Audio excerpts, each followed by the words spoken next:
বীরশ্রেষ্ঠ মতিউর রহমান ১৯৬১ সালে পাকিস্তান সেনাবাহিনীতে যোগদান করেন।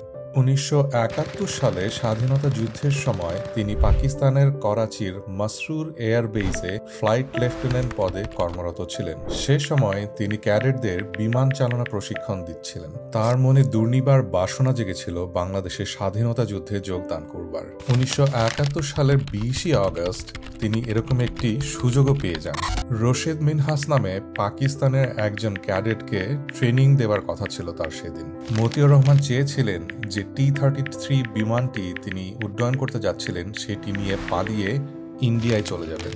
ছিল বিমানটি নিয়ে মুক্তিবাহিনীর সাথে যোগ দেবেন তিনি। পরিকল্পনা মাফিক প্রশিক্ষণের সময় বিমানটির নিয়ন্ত্রণ নিয়ে নেন তিনি এবং চেষ্টা করেন ভারতের দিকে রওনা দেওয়ার। কিন্তু রশিদ মিনহাজ সেটি বুঝে গিয়েছিল এবং তাদের নিজেদের সংগ্রামের মধ্যেই বিমানটি বর্ডার থেকে প্রায় ৪০ কিলোমিটার দূরে বিধ্বস্ত হয়। স্ত্রী সন্তানদেরকে শত্রু ঘাঁটিতে রেখে নিজের জীবন বিলিয়ে দিয়েছিলেন অকাতরে দেশের জন্য। বীরশ্রেষ্ঠ মতিউর রহমানের এই আত্মত্যাগ বাঙালি জাতি আজও শ্রদ্ধা ভরে স্মরণ করে।